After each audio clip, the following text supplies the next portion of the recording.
everyone, welcome back to my channel. So I am Pooja Singh. I am a CA intermediate aspirant November 23. So recently मैंने exam दिया November 23 intermediate का और मेरा ये video बनाने का कोई भी मन नहीं था. But in my comment section there are so many messages कि आपका एग्ज़ाम कैसा गया. सो जेन्युइनली बताऊँ तो एग्ज़ाम देने आने के बाद इतना चिल किया है ना, मैं इतना चिल किया है, ऐसा लग रहा है कि मतलब सर पे ना कोई ईंट सी पत्थर सी रखी रहती है वो उड़ गया है. इतने मुझे एग्ज़ाम ना, मेरे इतने सारे एग्ज़ाम दिए मैंने लाइफ में. 10th का हुआ, 12th का हुआ, मैंने ग्रेजुएशन के भी दिए हैं. उसमें भी मुझे कोई टेंशन नहीं, मतलब ऐसे चाहती थी मैं बेफिक्र होके कि मतलब क्या है. लेकिन whenever we talk about C exams, ऐसा प्रेशर होता है दिमाग में कि क्या ही ये रात की नींद दिन के चैन सब खत्म हो जाते हैं. तो या ऐसा था एग्ज़ाम. बट हाँ, 8 तारीख को हमारे एग्ज़ाम ख़त्म हो गए थे और 8 तारीख के बाद मैंने आज निकाला, क्योंकि मैंने बहुत सारे कमेंट्स देखे कि दीदी आपका एग्ज़ाम कैसा गया था, तो मैंने सोचा कि वीडियो बना लूँ. हाँ, जिस मैंने जो गलतियाँ करी हैं उससे आप लोग मतलब सीख सकते हैं कि आप इन फ्यूचर ना करें, और मैं भी कोशिश करूँगी आगे कि वो गलतियाँ मैं ना दोहराऊँ.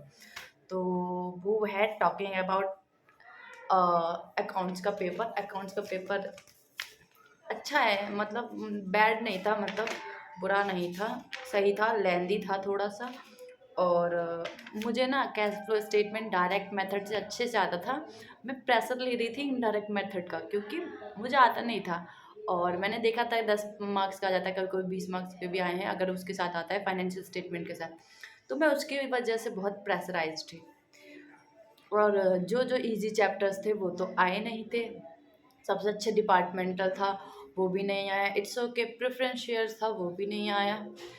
तो इसमें कोई दिक्कत की बात नहीं थी. और ओवरऑल पेपर तो अच्छा था, लेंदी था, तो मेरा थोड़ा बहुत मतलब 20 मार्क्स का जो छूट गया. जब मतलब ऐसे घर पे टेस्ट देते तो मैं बहुत टाइम से पहले कर लेती थी. लेकिन मतलब पेपर में ना माइंड कंसंट्रेट हो कहते हैं या क्या कहूँ, माइंड मतलब शांति नहीं रहता, डर डरा डरा सा रहता है. तो इसकी वजह से मैं बोलूँ मेरे 20 मार्क्स का ओवरऑल एग्ज़ाम छूट गया था. बट फिर भी मतलब ऐसी उम्मीद थी नहीं, ऐसी उम्मीद है कि मैं पास हो जाऊँगी.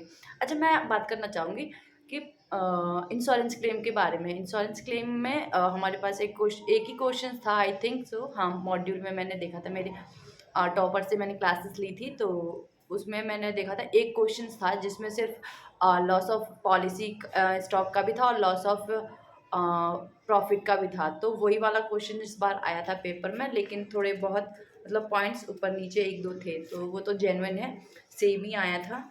और ए एस थे, सेम ही था. और हायर परचेज भी सेम ही था, उसमें भी कोई वो नहीं था इंस्टॉलमेंट का.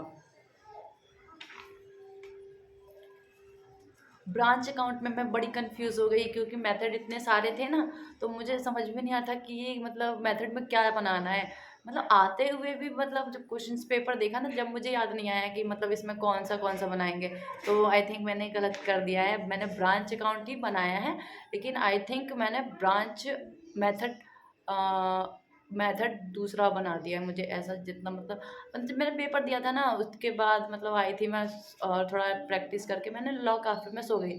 तो मेरे माइंड में ये नहीं चल रहा था कि नेक्स्ट मेरा एग्ज़ाम लॉ का है, तो मुझे मतलब वहाँ प्रेशर करना चाहिए. लेकिन नहीं, मेरे माइंड में ये चल रही थी कि मैंने क्या क्या गलतियाँ करी हैं, कौन सी चीज़ें मैंने कहाँ लिख दी हैं.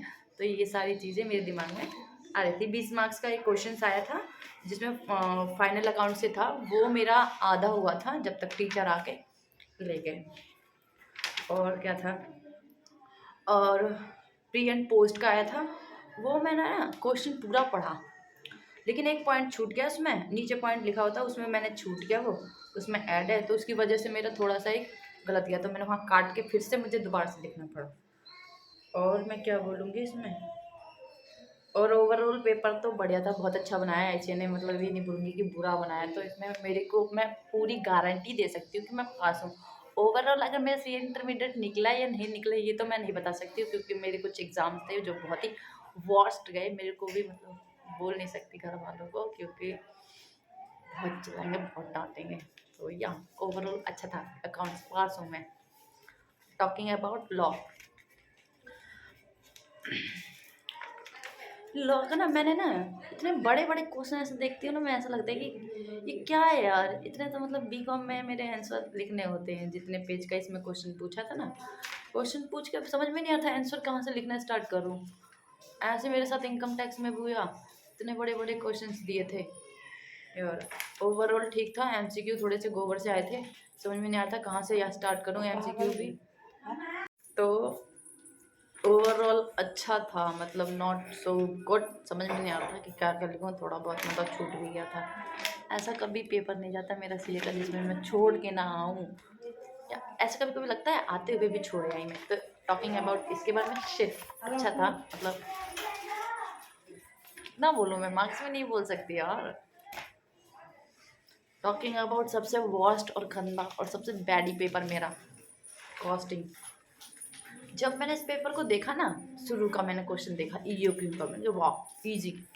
फिर मैंने देखा लेबर वाला, मैंने वाह इजी, ये भी कर लूँगी मैं। फिर मैंने देखा इसमें एनआरबी मेथड, ये भी मैं करके गई थी सुबह सुबह ही, ठीक है।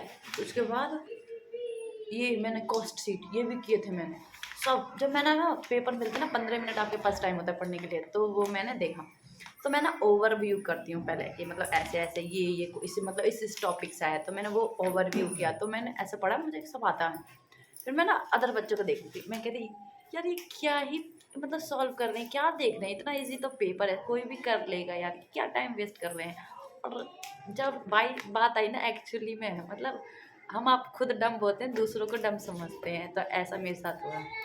तो जब बात आई क्वेश्चन सॉल्व करने की, तो मेरा माइंड चला ही नहीं। मैं सोची थी 95 का कर लूँगी, एटलीस्ट 60 एग्जाम्स तो आ जाएगी। अब मैं आपको बताती हूँ मेरा 40 भी नहीं आएंगे, ऐसा मैंने पेपर को ओवर करा।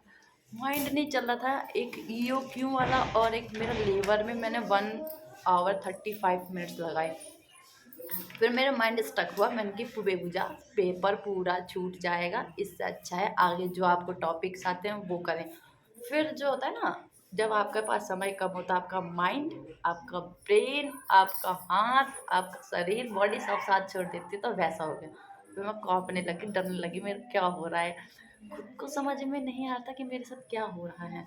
तो बट मैंने, हाँ ऐसा मन में था कि अगर मैंने ना जसमीत सर से क्लासेस ली पीडब्ल्यू से, तो उन्होंने बोला आप अपने आखिरी समय में भी ना कोशिश करो, अपनी तरफ से कोशिश करो कि हाँ आपको लग रहा है कि नहीं आ रहा है, ठीक है, फिर भी आपने पढ़ा है।